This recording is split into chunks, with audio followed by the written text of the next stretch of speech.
আহ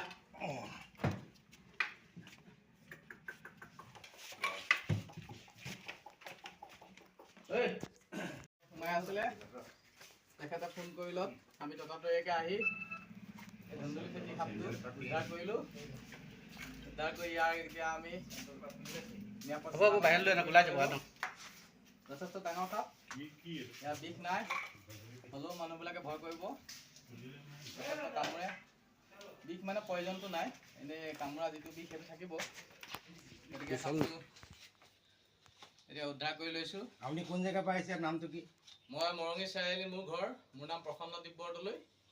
মই এইবোৰ সৰ্পবিলাক ৰেস্কিউ কৰি ইয়াৰ নিৰাপদ স্থানত মুকলি কৰি দিওঁ। মোৰ এনেই ইউটিউব চেনেলো আছে, স্নেকমেন অফ গোলাঘাট বুলি দিয়া আছে। যিমান য'তৰ সাপ আছে, গুই আছে, কেঁকু সাপ আছে, আৰু এনেকুৱা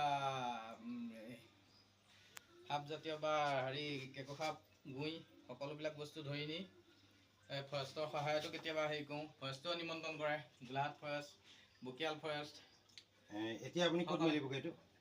এইটো এতিয়া ইমান দিগদাৰ নাই, ইয়াৰ মানে অলপ সাৱতীলা জেগাত মুকলি কৰি দিলেও হ'ব। ইয়াৰ বিষ নাই, মানুহৰ দংশন কৰিলে এনেই মৃত্যু মুখত নপৰে, এনেই পয়জনটো নাই। গতিকে ইয়াৰ সিমান হেৰি নাই, নহ'লে বিষাক্ত সাপবিলাক ফেটি চেটিবিলাক আমি দেওপাহাৰ বা নামবৰ ৰিজাৰ্ভত মেলোঁ। কিংকত বা হ'লেও নামবৰ ৰিজাৰ্ভত মেলোঁ। আপোনাৰ ফোন নম্বৰটো ক'ব নেকি? মোৰ ফোন নম্বৰটো 9678490015।